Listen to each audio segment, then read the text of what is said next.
우리 함께 오늘 말씀 우리 보도록 할까요? 오늘 말씀은 우리가 요한복음 20장입니다. 요한복음 20장 부활의 장이죠. 이제 부활의 소식 그리고 예수님의 이 부활의 어떤 이야기들이 한 장의 내용 속에 특별히 이제 마리아 그리고 막달라 마리아의 이야기 그리고 제자들과의 어떤 재회 이 장면으로 이 부활의 내용이 기록되어져 있습니다. 오늘 제목은 여러분 부활하신 예수님을 만나셨나요? 라는 주제로 말씀을 좀 나누고 싶습니다. 우리 옆 사람에게 우리 각자 처소에서 우리 한번 이야기 나눠볼까요? 부활하신 예수님을 만나셨나요? 네.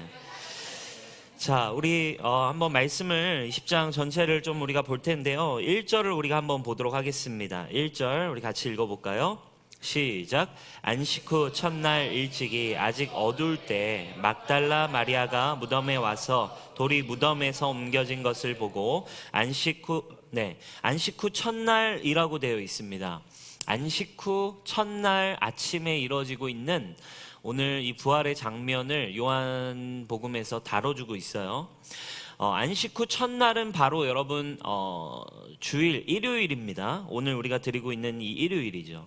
예수님께서 모든 사망 권세를 깨트리시고 부활하신 날 바로 안식 후 첫날 일요일이었어요. 주님은 일요일에 부활하셨습니다. 그래서 여러분 새 언약으로 예수님이 이야기해 주셨죠. 내가 부활이고 생명이다. 이 말씀을 예수님은 스스로 자기 자신이 이제 성취하심으로 우리에게 소망이 되어 주셨습니다. 그래서 새 언약, 새로운 소망이 되어 주신 예수님의 부활을 살아가고 부활을 함께 노래하기 위해서 초대교회 때부터 이 개신교, 이 기독교의 예배는 이제 주일에 드려지는 전통이 생긴 거죠. 안식일은 토요일인데 왜 예배는 일요일에 드립니까? 우리는 부활의 종교입니다. 부활이 그만큼 이 새 언약, 예수 그리스도의 생명의 시작이었기 때문에 이 부활 안식 후 첫날인 일요일, 주일에 그래서 예수 그리스도를 믿고 경배하는 자들이 사실 그래서 여러분 우리가 모이는 이 주일 예배는 매주가 어떤 예배인 거예요? 부활절인 거예요. 할렐루야. 네, 그래서 매주 사실은 죽음을 이기시고 승리하신 오늘 우리가 찬양한 것처럼 휘장 찢어지고 부활하시고 사망 권세 이기신 예수님을 높이고 경배하고 그 생명 안에 우리가 있기를 고백하는 것, 그것이 여러분 우리의 예배입니다. 그래서 우리가 이 주일에 우리는 예배를 드린다라는 거예요. 그래서 여러분 부활은 너무나 중요한 우리의 이 신앙의 시작 지점입니다. 부활에서부터 우리의 새 언약이 시작되죠. 그래서 여러분 부활은 지식으로 아는 것이 아니에요. 오늘 우리가 부활을 경험하셨나요? 라고 할 때 부활은 지식으로 경험했냐, 부활을 누리고 있는가의 문제가 아닙니다. 부활에 대해서 이해하고 있습니다. 교리를 알고 있습니다. 이 이야기가 아닙니다. 여러분 부활을 우리가 경험하는 거, 부활하신 예수님을 만나는 거, 그것이 가장 중요한 일입니다. 사랑하는 여러분, 부활하신 예수님을 만나셨습니까? 부활하신 예수님을 만나는 그 경험이 여러분들에게 있습니까? 그리고 부활하신 예수님과 함께 여러분도 그 부활의 삶이 무엇인지, 부활을 실제로 여러분들이 누리고 계십니까? 오늘 그것이 여러분들의 마음 가운데 풀어지는 은혜가 있기를 바랍니다. 여러분 우리가 부활을 경험한다는 거, 부활하신 예수님을 만난다는 거 무슨 말일까요? 여러분 오늘 말씀을 우리가 드라마 바이블로 쭉 읽었지만 오늘 내용 전개가 이래요. 이제 마리아가 안식 후 첫날 아침 일찍이 예수님의 무덤을 방문해요. 아마 이렇게 무덤을 좀 관리하고 예수님의 또 이렇게 그 사후 처리들을 좀 하기 위해서 마리아가 아침 일찍 안식일에 움직일 수 없으니까 안식일이 끝나자마자 새벽부터 일어나서 마리아가 이 무덤에 갔어요. 근데 무덤에 갔더니 무덤에 큰 돌이 옮겨져 있는 거예요. 깜짝 놀랐죠. 아니 도대체 무슨 일이 생긴 거지? 부활 예수님의 시체에 뭔가 분명히 문제가 생겼다. 그래서 이 마리아는 들어가 보진 못해요. 무서워서 들어가 보지 못하고 들어가지 않고 골려진 걸 본 뒤로 바로 다시 제자들이 있는 곳으로 뛰어갑니다. 그 제자들에게 있는 곳으로 뛰어가서 이러합니다 했더니 베드로와 요한이 먼저 뛰쳐나와가지고 이제 그 예수님의 무덤으로 달려가는 장면이죠. 그리고 베드로와 요한이 무덤 안에 들어가서 세마포와 그 예수님을 쌌던 이 덮개들이 이제 벗겨져 있는 것을 이제 확인하게 됩니다. 그렇게 이제 예수의 시체가 진짜 없구나 이걸 확인하고 베드로와 요한이 나와서 20장 8절을 보면 이렇게 기록이 되어 있어요. 8절에 이렇게 기록되어 있습니다. 우리 같이 한번 읽어볼까요? 시작. 그때야 무덤에 먼저 갔던 그 다른 제자도 들어가 보고 믿더라. 그때서야 무덤에 갔던 제자들 베드로와 요한도 그때서야 믿었대요. 여러분 뭘 믿은 걸까요?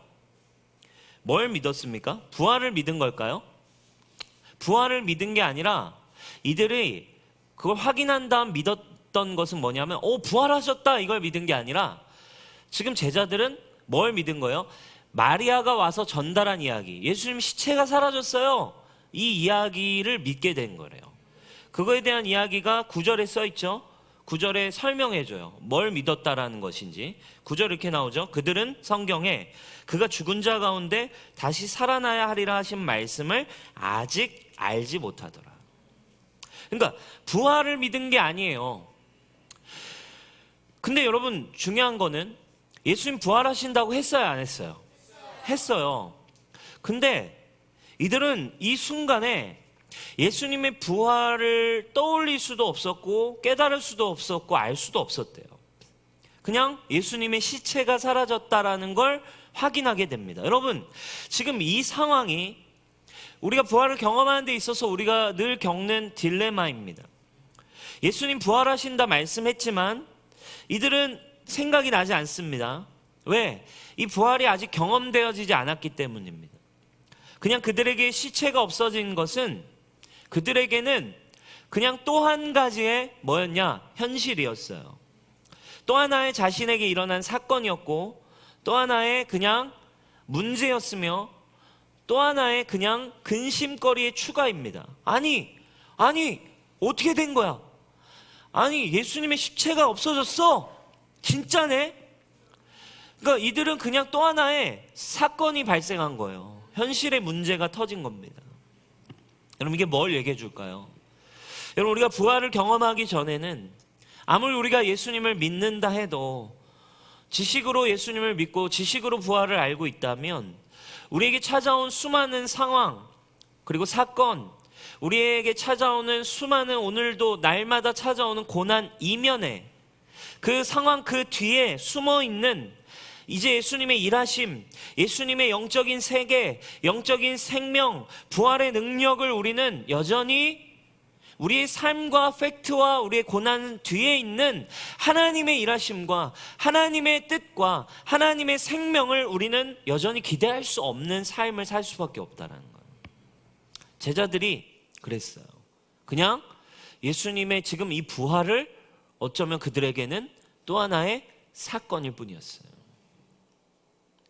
예수님의 이 부활이 또 하나의 근심과 염려일 뿐이었어요. 여러분, 여러분들이 찾아오고 있는 상황과 환경들이 여러분들에게는 어떤 일입니까? 폭풍우 가운데 물 위를 걸어오실 예수님은 기대할 수 없습니다. 부활을 경험하지 않는다면 보리떡 5개와 물고기 2마리라는 그 참혹한 현실 앞에서 5,000명을 먹이실 예수님을 기대할 수는 없습니다. 나의 힘든 현실 속에 여러분, 날마다 찾아오고 있는 팩트들 속에, 날마다 찾아오고 있는 사건들 속에, 날마다 찾아오고 있는 상황들 속에 여러분들 주님을 찾고 계십니까?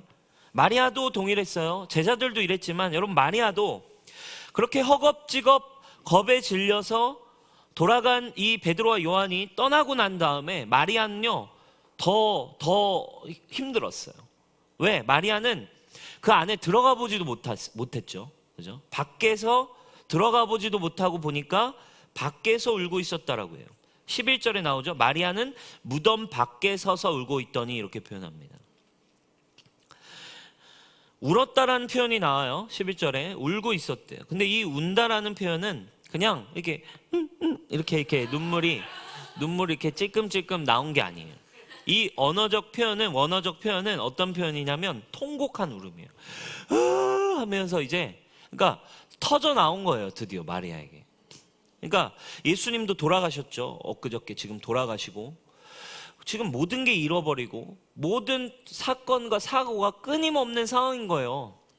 마리아의 삶에 그냥 청천벽력과 같은 사건들과 상황들, 나의 모든 것이라고 여겼던 예수님이 눈앞에서 돌아가시는 이 사건을 경험하고, 근데 거기에다 지금 덤으로 뭐까지 없어졌어요? 시체까지 없어진 사건이 찾아와 버린 거예요.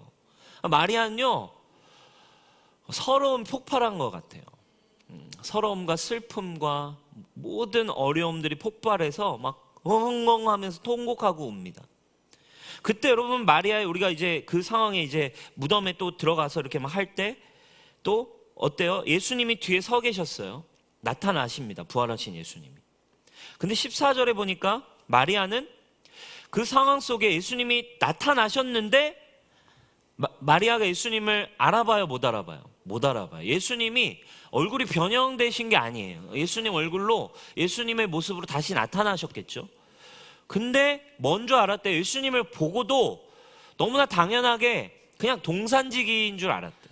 동산지기. 그리고 예수님이 그리고 마리아에게 물으십니다. 15절에 여자여 어찌하여 울며 누구를 찾느냐? 마리아가 대답했습니다. 주여 당신이 옮겼거든. 혹시 이 시체 보셨어요? 혹시 이 시체 보셨으면 저한테 좀 알려주세요. 제가 가져갈게요. 다시 되찾아올게요.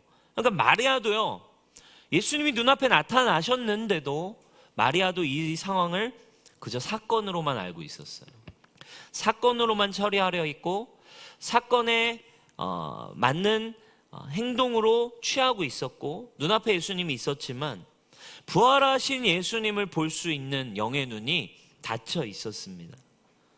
그런데 그때 예수님께서 마리아야 하고 부르셨습니다. 그 순간 마리아야 하고 부르실 때 그 순간 마리아가 비로소 탁 부활하신 예수님을 보는 눈이 띄어져요. 라보니 하면서 예수님을 원래 부르던 말로 예수님 하고 알아봤습니다. 마리아야 하고 주님이 부르실 때에 비로소 눈이 띄어졌대요. 부활하신 예수님을 알아보고 부활하신 예수님을 경험하게 됩니다. 저는 여러분 이것이 오늘날 우리가 이 새 언약, 이제 이 부활장에서 이제 주님이 계속적으로 말씀하셨던 부활, 이 새 언약, IM이 우리 가운데 풀어져야 합니다. 그리고 이 예수님의 음성이 들려오는 이 은혜가 저와 우리 모두에게 필요한 은혜라고 저는 믿습니다. 우리의 현실 뒤에 계신, 우리의 현실과 상황을 뛰어넘어 그 위에 계신, 보이는 것 위에 계신 부활의 능력과 생명으로 계신 예수 그리스도, 그분을 믿는 은혜가 여러분들에게 있기를 축복합니다. 우리는 여러분 예수님의 부활 교리로 확실하게 알아요. 그리고 믿습니다. 예수님 부활하셨죠. 믿어요. 우리 예배도 드립니다. 엄청난 믿음입니다. 죽은 자가 다시 살아났다라는 거를 믿는 거 믿으세요? 기훈이 믿어요? 진짜 믿어요? 민지 믿어요? 진짜 믿어요? 어떻게 믿어요? 믿어졌어요? 네. 여러분 엄청난 믿음이죠. 그죠? 죽은 자가 다시 살아났다라는 걸 믿는 거 엄청난 믿음입니다. 근데 여러분 우리가요 그 믿음을 갖고 있다라면 무슨 말이에요? 불가능이 없다는 뜻이에요. 근데 우리가요 그 믿음대로 살아가기가 참 쉽지 않습니다. 여전히 다퉈요. 여전히 분열합니다. 이 뒤에 주님이 얘기하시죠. 20절 뒤에 부활의 이야기를 하시면서 용서해라. 용서하는 것이 가장 큰 은혜다라고 이야기하죠. 너희가 누구의 죄든지, 23절이에요. 누구의 죄든지 사하면 사하여질 것이요 누구의 죄든지 그대로 두면 그대로 있으리라. 용서라고 하는 하나님 나라의 정의죠. 정의. 그죠? 정의가 무엇인가? 정의의 기준을 주님이 만드셨어요. 하나님 나라의 정의. 정의는 용서래요. 용서하는 거. 내가 너희를 용서했듯 너희도 용서해라. 근데 여러분, 우리는 용서하기 어렵고 서로를 정죄하며 걱정하고 무기력하기만 합니다. 여러분, 이게 왜 이럴까요? 이것은 저를 포함한 많은 성도들이 단지 예수님이 부활하셨다라는 지식만 가지고 있을 때 이런 일이 일어납니다. 올바른 교리를 알고 있다고 해서 우리의 삶이 변하지는 않는 것 같아요. 성경을 많이 배워도 삶이 변화하지는 않습니다. 뜨거운 성령 체험했지만 삶이 변화되지 않는 경우가 파다합니다. 예수님께서 오늘 마리아야 라고 마리아의 이름을 불러주셨을 때 마리아의 삶은 완전히 변화되었습니다. 왜 그렇습니까? 부활의 주님을 만났기 때문입니다. 여러분, 우리가 변할 수 있는 길은 오직 한 가지입니다. 부활하셔서 성령을 받으라. 성령을 받으면 이제 그분은 어디에 거하십니까? 어디에 거하신대요? 성전에? 교회 건물에? 아닙니다. 내 안에 거하신대요. 부활하셔서 이제 내 안에 처소를 삼으시고 거하신다고 하신 예수님을 만나는 것입니다. 나와 함께 하고 계시다. 예수님 살아계시다가 아니에요. 이건 다 믿어요. 모태신앙들이 다 믿어요. 교회 다니는 사람은 다 믿습니다. 예수님 부활하신 것도 믿어요. 그리고 심지어 그거 아니라고 하는 애랑 막 싸워요. 그죠? 모태신앙들의 특징이에요. 진짜 하나님 살아계시거든? 야, 예수님 계시긴 하거든, 진짜? 여러분, 믿는다 이거예요. 알아요. 근데 문제는 내 마음속에 계신, 나와 함께하고 계신 예수님을 경험하는 거. 마리아야 부르신 그 예수님의 음성을 내 안에서, 내 영으로, 내 마음으로 또는 나의 경험으로 듣는 겁니다. 그 부활의 주님을 만나지 않으면, 내 안에 계신 예수님을 경험하지 않으면 변하지 않는 것 같아요. 엠마오로 가던 두 제자들도 그래 똑같았어요. 누가복음에 나오죠. 예수님과 걸어갑니다. 반나절 이상을 걸어가요. 근데도 예수님을 못 알아봐요. 그런데 예수님이 말씀을 풀어주시기 시작할 때 그들의 마음이 뜨거워지면서 그 예수님이 부활의 주임을 깨닫게 됩니다. 여러분, 우리도 부활하신 예수님을 때로는 내 마음속에 큐티를 하면서도, 이렇게 우리가 예배를 드리고 있으면서도, 우리가 찬양을 드리면서도 주님의 음성, 주님은 계속 우리를 부르고 계심에도 우리가 듣지 못하고 경험하지 못하는 경우가 많이 있어요. 우리가 문제에만 집중하고 고통에만 매달리고 세상만 바라보기 때문입니다. 사랑하는 여러분, 이제 우리가 새 언약 부활을 누리며 산다는 것은 이제 부활하신 예수님이 성령님으로 말미암아 우리 안에 거하시는데, 그 우리 안에 거하시는 예수님을, 사랑하는 여러분, 그분을 향해 이제 여러분들의 눈과 귀를 여는 은혜가 있기를 주님의 이름으로 축복합니다. 아멘. 그리고 우린 이렇게 질문해야 합니다. 주님, 제 이름 아시죠? 주님, 제 상황도 알고 계시죠? 여러분, 우리가 주님을 갈망하기 시작할 때, 우리가 주님을 찾기 시작할 때 우리가 깨닫게 되는 것은 정말 주님이 우리를 부르고 계셨고 내 이름을 부르고 계셨으며 나를 찾고 계셨음을 우리는 깨닫게 됩니다.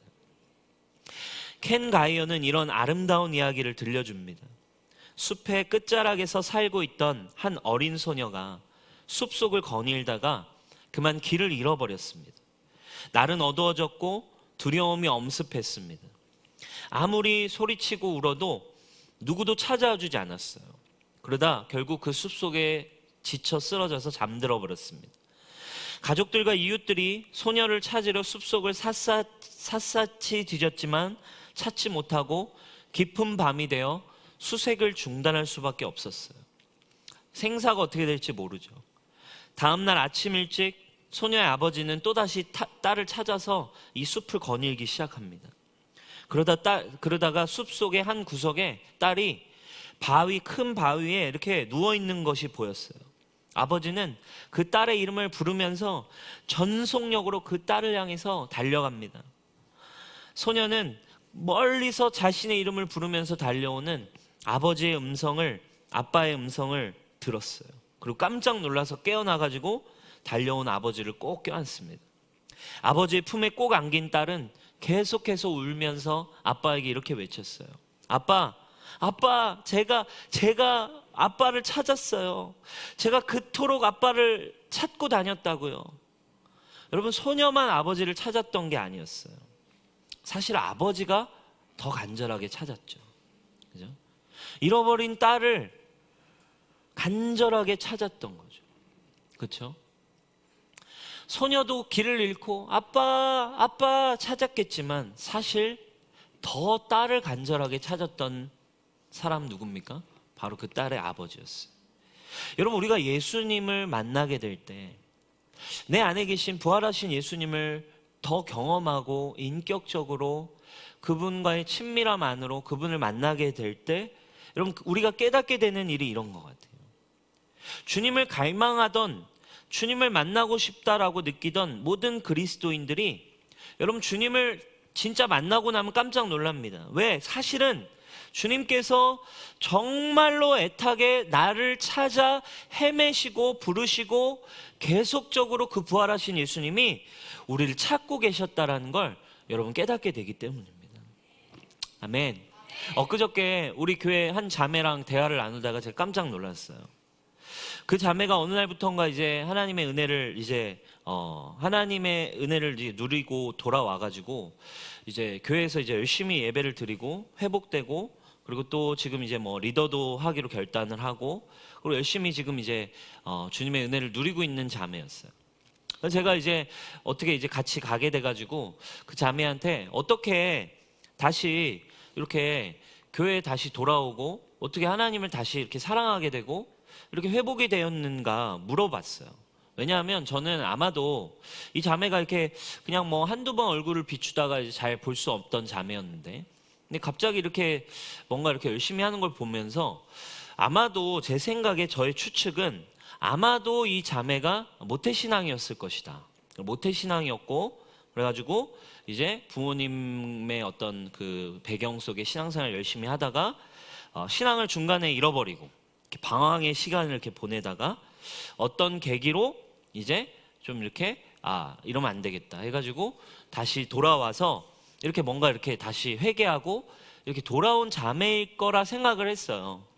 근데 아닌 거예요. 알고 보니까 가족 중에 믿는 사람이 아무도 없었어요. 그렇죠? 그런데 이제 이야기를 들어보니까 어떻게 그렇게 갑자기, 제가 어느 순간부터 이렇게 왔던 걸 제가 기억하거든요. 근데 어떻게 돌아왔니? 라고 이제 물어봤더니 사실은 가족 중에 믿는 사람도 없고 자기가 일하던 곳에, 알바를 하던 곳에 이제 그곳에 믿는 분이 계신 거죠. 근데 그분이 붙여놓은 이제 말씀 한 구절이 있었어요. 제가 그 구절이 뭐였는지 생각이 안 나요. 근데 그 말씀이 자기 눈에 이렇게 들어오더래요. 그 말씀 한 구절이 자기의 눈에 이렇게 계속 들어오고 계속 생각이 나는 거죠. 그리고 어느 날에는 퇴근하고 집에 돌아왔는데 그 말씀 한 구절이 자기 마음에 계속 울림이 이제 반복되면서 퇴근하고 돌아와서는 그 말씀 한 구절 때문에 그냥 하염없이 펑펑 울었대요. 하염없이 펑펑 울었던 거죠. 그리고는 그 길로 핵잼에 한두 번 만났던 리더 언니에게 연락을 하고 다시 교회로 와서 바로 주님을 만나게 됐어요. 그 얘기를 듣고서요, 제가 이렇게 얘기했어요. 정말 놀랍다. 정말 성령님이 너를 찾아가셨구나. 성령님이 너를 부르셨구나.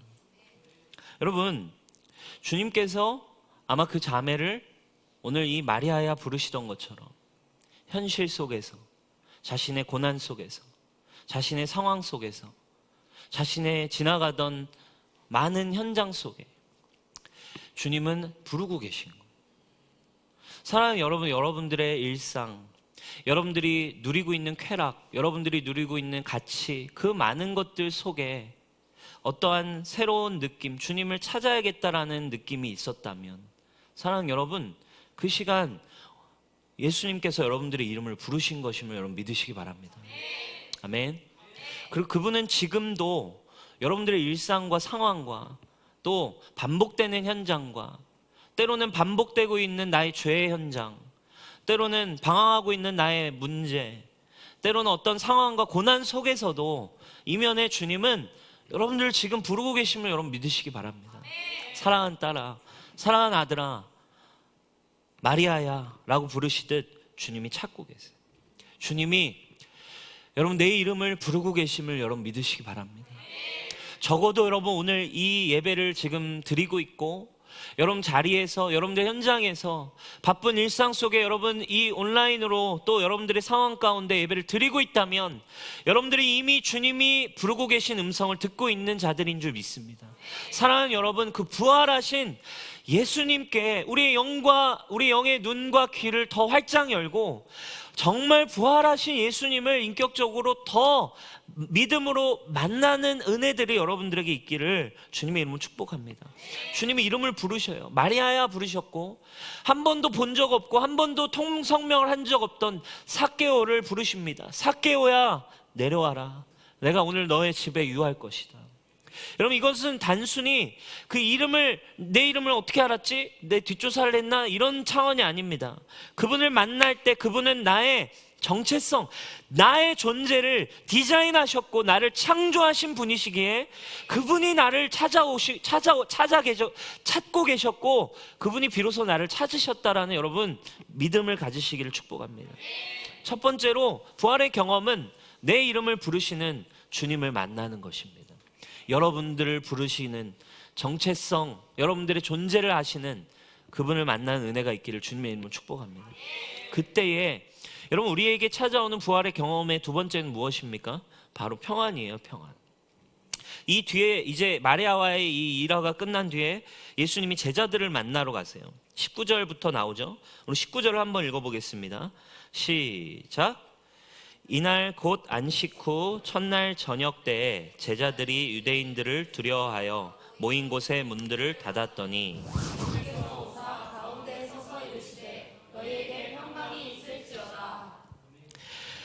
부활하신 예수님이 딱 나타나십니다. 그리고서는 인사를 하세요. 샬롬 하고 인사를 하시는 거예요. 우리 인사해 볼까요? 옆 사람에게 샬롬.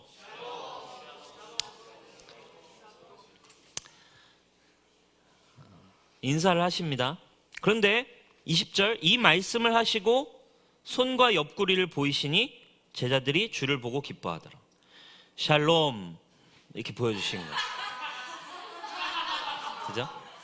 그런데 이걸 보시고 제자들이 와 반응을 하고 이제 와 예수님이다 이제 깜짝 놀란 거겠죠. 그죠? 손과 옆구리 이렇게 다 보여주신 거예요. 야 자식들아 이거 봐라 하면서 보여주셨어요. 근데 21절에 또 이렇게 하십니다. 예수께서 또 이르시되 너희에게 평강이 있을지어다. 아버지께서 나를 보내신 것 같이 나도 너희를 보내노라. 인사를 한 번 더 하세요. 그렇죠? 보통은 이 유대인들이 인사를 뭐 한 번 하기도 하고 좀 친한 사람에게는 샬롬 샬롬 하기도 하고 좀 더 친하면 샬롬 샬롬 샬롬 하기도 하죠. 근데 여러분 그 상황이 아니라 예수님은 인사를 하신 뒤에 한 가지를 이렇게 이렇게 보여주시고 그 다음에 또 인사를 하세요. 인사 평강이 있으라 샬롬의 인사를 지금 2번 하십니다. 평안을 2번 얘기하세요. 여러분, 지금 이 평안을 두 번 이야기하시는 구조가 이 요한복음에 계속 등장하고 있는 구조예요. 예수님의 고별 설교, 성령을 소개하는 고별 설교와도 같았던 14, 15, 16장은 한 편에 쭉 진행되는 설교잖아요. 요한복음 14, 15, 16장은 계속되는 한 편의 어떤 고별 설교인데 14장과 16장 그 고별 설교에도 주님이 평안의 인사를 두 번 하세요. 자, 한번 볼까요? 14장 27절입니다. 초반부에 이제 내가 줄 샬롬, 샬롬 이렇게 얘기를 합니다. 자, 27절입니다. 14장 27절 시작. 평안을 너희에게 끼치노니 곧 나의 평안을 너희에게 주노라. 너희는 마음에 근심하지도 말고 두려워하지도 말라. 자, 첫 번째 평안에 대한 인사를 하세요. 어떤 평안이래요? 세상이 주는 것과 같지 않은 평안을 줄 건데 그 평안으로 너희는 뭐 하지 말래요? 두려워하지 마라. 두려움은 네 마음에 두려워하지 않는 평안을 주님 첫 번째로 빌어주셨어요. 두 번째 평안이 또 등장합니다. 요한복음 16장, 이 16장의 마지막 절에 마지막 인사로 또 평안을 인사하세요. 33절입니다. 16장 33절 시작. 이것을 너희에게 이르는 것은 너희로 내 안에서 평안을 누리게 하려 함이라. 세상에서는 너희가 환난을 당하나 담대하라. 내가 세상을 이겼노라. 아멘. 자, 오늘 이 10장과 이 예수님의 설교에서 똑같은 패턴이에요. 처음에 평안을 비실 때 뭐라고 평안을 비셨어요? 너희에게 평안이 있을지어다. 그렇죠? 근데 19절 이런 표현이 나와요. 두려워하여 모인 곳에 문들을 닫은. 그러니까 두려워서 그들이 꽁꽁 싸매고 있는 상황 속에 주님이 샬롬, 평안을 비세요. 근데 14장에서 뭐래요? 세상이 주는 평안과 다른 평안을 줄 건데 두려워하지 말라. 첫 번째 평안은 뭐냐면 우리 마음속에 이제 두려움을 없애는 평안을 주시겠다라는 거. 부활하신 주님을 만난다라는 거, 죄에 대한 모든 걸, 우리 지난주에 했죠. 죄와 관련된, 죽음과 관련된 모든 것은 예수님 십자가에서 다 이루신 줄 믿습니다. 아멘.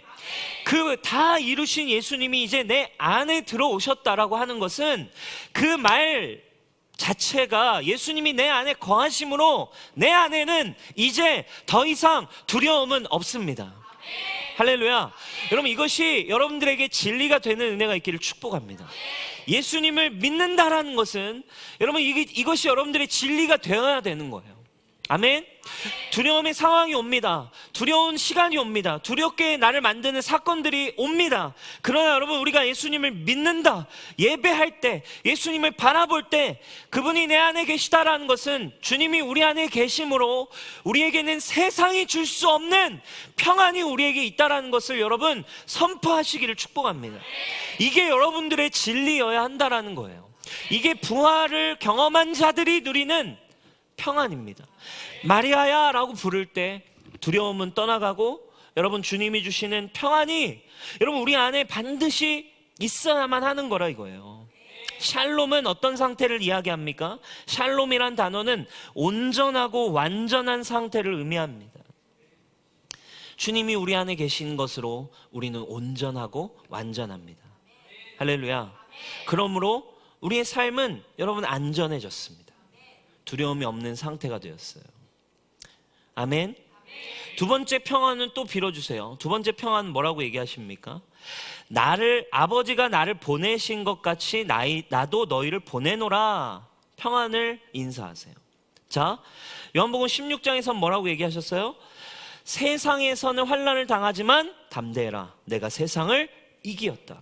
두 번째 평안은 이제 내 안에 어떤 것도 빼앗을 수 없는 평안이 있다면 이제 내가 이 세상을 향해 나아갈 때, 사명을 감당하기 시작할 때 나의 삶의 문제와 상황 속에서도 이제 이 세상을 이기는 평안도 너희에게 주겠다. 이것이 여러분 부활하신 주님이 우리에게 주신 이런 평안의 약속인 줄 믿으시기 바랍니다. 이 평안은 우리가 사역을 감당하고 이 땅에 하나님의 나라를 세워가는 그 사명을 감당할 수 있는 평안입니다. 할렐루야. 여러분, 사역에 평안이 없습니까? 부활하신 주님을 만나셔야 합니다. 사역 가운데 주님 주신 사명 가운데 두려움이 있습니까? 여러분, 부활하신 주님이 주신 평안이 없기 때문입니다. 여러분 주신 주님의 은사와 주님의 사명을 감당하는 과정에 있어서 주님은 평안을 약속하셨어요. 할렐루야. 여러분 여러분 믿음으로 리더를 하고 있는 여러분, 셀 리더 여러분, 평안을 취하시기를 주님의 이름으로 축복합니다. 여러분들이 풀어가는 하나님의 나라, 사명, 비전, 이 일을 행함에 부활하신 주님이 내 안에 있을 때 주님은 평강을 약속하셨어요. 할렐루야. 너희는 담대해라. 내가 세상을 이겼잖아. 너희가 세상을 이기는 자야. 할렐루야. 우리 옆 사람에게 한번 축복해 줄까요? 네가 세상을 이기는 자야. 세상을 이기는 자입니다. 아멘. 여러분 생각해 보십시오.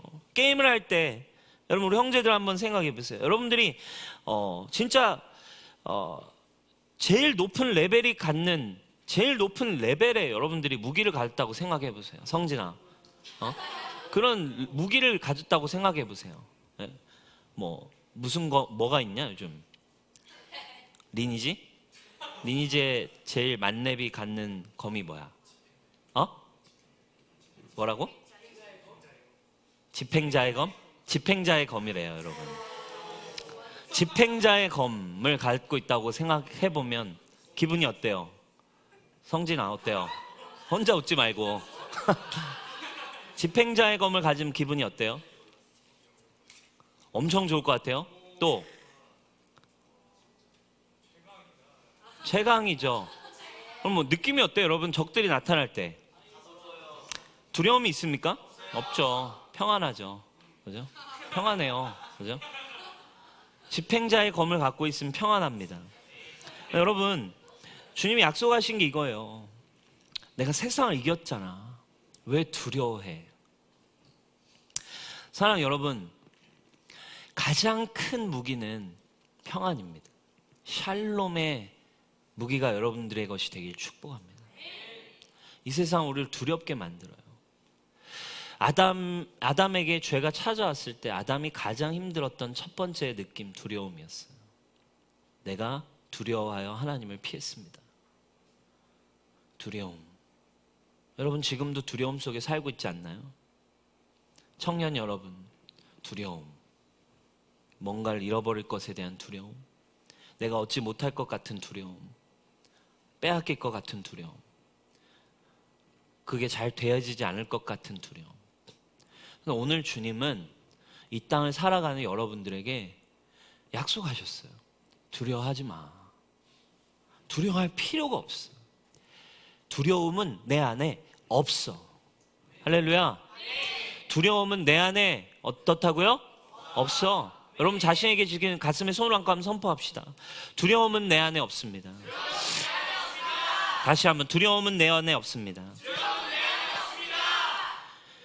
이런 찬양이 있잖아요, 그렇죠? 나 비록 넘어지면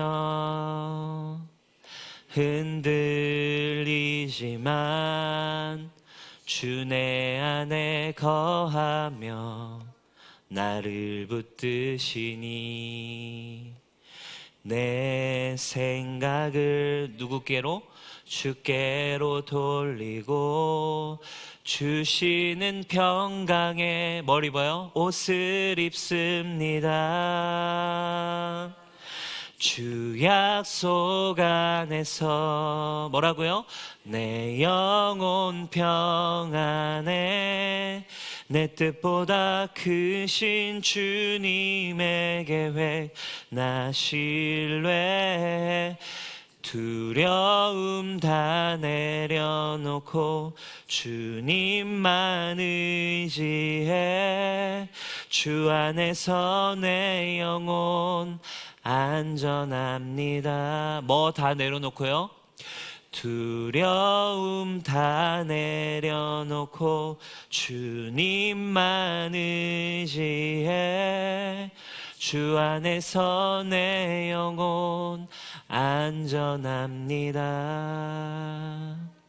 사랑하는 여러분, 우리가 이런 상황 속에서 두려움 내려놓게 하시고 그 평강이 우리 안에 거하실 때 우리 영혼이 안전해진다라는 이 찬양을 지은 분의 어떤 이 고백, 그렇죠?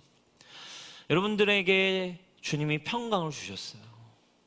가장 복되고 축복된 여러분 부활의 능력입니다. 샬롬, 평강. 부활을 만난 자들, 부활을 경험한 자들은 이제 빼앗길 수 없는 평강을 주셨고 세상도 이길 수 있는, 세상이 어떻게 우리를 갈라놓을 수 없고 빼앗을 수 없는 평강이 내 안에 있다. 부활의 여러분 증인이 되시길 축복합니다. 샬롬은 엄청난 은혜이며 동시에 샬롬은 엄청난 무기입니다. 아멘. 그래서 여러분 결론으로 주님이 이렇게 말씀하십니다. 22절 평강이 있을지어다 이야기하고 두 번의 평강을 선포해 주신 다음에 22절 이렇게 말씀하세요. 이 말씀을 하시고 그들을 향하사 숨을 내쉬며 이르시되 뭐하래요? 성령을 받으라. 할렐루야. 모든 게 끝났어. 이제 다 이루었고 부활해서 샬롬 샬롬 너에게 줄 평강도 준비해놨어. 자, 이제 이 모든 새 언약 이제 너희 걸로 다 준비되었어. 어떻게 하면 되니? 이제 너희는 뭐하래요? 성령을 받으라 라고 주님이 우리에게 선포해 주시는 것입니다. 사랑하는 여러분, 주님이 새 언약을 모든 것을 완성하셨습니다. 20장까지 와서 이제 새 언약, 이제 요한복음의 새 언약의 비밀, 성령을 받으라! 이걸로 이제 주님은 마무리하세요. 아멘. I am. 다 이루었다. 샬롬! 너에게 이제 평강이 있을 거야. 두려움도 없어졌고 내가 오는 그날까지 세상을 이기는 평강이 너희 안에 있을지어다. 비결은 뭐래요? 이제 그 성령, 약속한 성령을 받으라. 숨을 들이쉬시며 숨을 내쉬며 라고 하십니다. 여러분, 새로운 창조, 새로운 언약, 새로운 하나님의 나라를, 새 언약을 이제 성취하셨어요. 마리아가 예수님을 동산지기로 오해했다고 나옵니다. 동산지기로 이해했대요.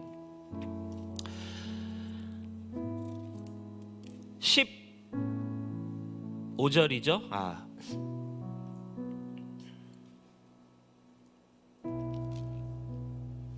15절에 마리아는 그가 동산지기인 줄 알았대요. 동산지기란 표현이 나와요. 마리아는 직관적으로 동산지기 아닌가? 동산지기가 틀림없을 거라는 마리아의 직관적인 판단이었어요. 마리아의 직관적인 판단은 틀렸지만 요한은 그걸 또다시 영적인 의미를 부여해버려요. 맞다! 팩트로는 동산지기라는 말은 틀렸지만 영적으로 그 예수님은 진짜 동산지기였다. 새로운 창조 동산, 새로운 시작. 여러분 19장 마지막 장면에 보면 이런 20장을 준비하기 위해서 38절 42절에 한 패러그랩이 나와요. 19장에 보면 그 패러그랩의 제목이 새 무덤의 예수를 묻다라는 패러그랩이에요. 20장을 준비하기 위한 19장의 요한의 어떤 복선입니다. 새 무덤의 예수를 묻다. 근데 거기에 41절에 이런 표현이 나와요. 41절 예수께서 십자가에 못 박히신 곳에 뭐가 있고? 동산이 있고 동산 안엔 아직 사람을 장사한 적이 한 번도 없는 새 무덤, 죽은 자는 한 명도 들어갈 수 없었던 새로운 무덤, 새로운 동산이래요. 여러분 여기서도 우리 18장에서 배워봤었죠? 동산이라는 표현을 이름을 넣지 않아요. 요한이 또 18장 그 기도하셨던 겟세마네란 이름도 뺐었어요. 근데 여기서도 그 동산 이름을 빼버리고 뭐라고만 표현해요? 똑같이 또 동산이라고만 표현해요. 그 동산에 예수님이 첫 번째 무덤이 들어가셨고, 다시 그 동산에 한 번도 죽은 자가 들어간 적 없었던 그 무덤에서 첫 부활의 증인, 열매로 예수님이 나타나세요. 동산직이라고 오해했지만 사실 예수님은 진짜 동산직이셨어요. 새롭게 예수님이 새 언약으로 새로운 창조를 위해 새로 쓴 새로운 동산의 새로운 시작의 동산직이 아담이었던 새로운 아담이 바로 예수 그리스도셨다라는 거예요. 그리고 그 새로운 동산에 지금 우리를 초대하고 계십니다. 그 동산에서 지금 오늘 마지막 장면 숨을 내쉬며 이 표현은 똑같이 창세기로 가야 됩니다. 에덴 동산에서 인간의 육신을 만드신 후에 하나님께서 소리가 안 나네요. 하고 숨을 불어넣으셨어요. 생기를 불어넣으심으로, 그들의 코에 생기를 불어넣으심으로 그들이 살아 움직이는 생명이 됐어요. 오늘 지금 예수님은 그 새로운 창조를 하고 계십니다. 숨을 내쉬면서 성령을 받으라. 새로운 창조, 우리를 새롭게 하고 승리하게 하고 복음 안에서 이전 것은 지나가고 새로운 피조물이 되게 하시는, 여러분 이 복음이 여러분들의 것이 되시기를 주님의 이름으로 축복합니다. 그리고 오늘 여러분 성령님이 여러분들 안에 거하신다라고 할 때 이 부활이 여러분 것임을 여러분 믿음으로 취하시기 바랍니다. 그리고 오늘 이 시간 부활하신 예수님이 내 안에서, 혹은 오늘 교회를 처음 나왔고 예수를 아직 믿는 믿음이 없다면 오늘 여러분들의 이름을 부르시는 예수님의 음성을 여러분 듣는 은혜가 여러분들에게 있기를 주님의 이름으로 축복합니다. 우리 함께 찬양할까요? 우리 자리에 일어나서 우리 각자의 처소에서 우리 시간에 함께 이 찬양 고백하며 나아갔으면 좋겠어요. 내 이름 아시죠? 나를 지으신 주님, 나를 지으신 주님, 내 안에 계셔, 내 안에 계셔. 처음부터 내 삶은 그의 손에 있었죠. 내 이름 아시죠? 내 이름 아시죠. 내 모든 생각도 내 흐르는 눈물 그가 닦아주셨죠. 그는 내 아버지, 그는 내 아버지, 난 그의 소유. 내가 어딜 가든지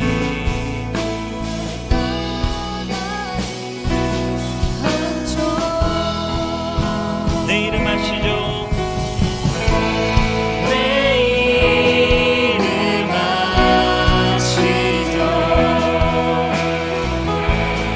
내 모든 생각도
우리 시간에 한번 같이 기도합시다.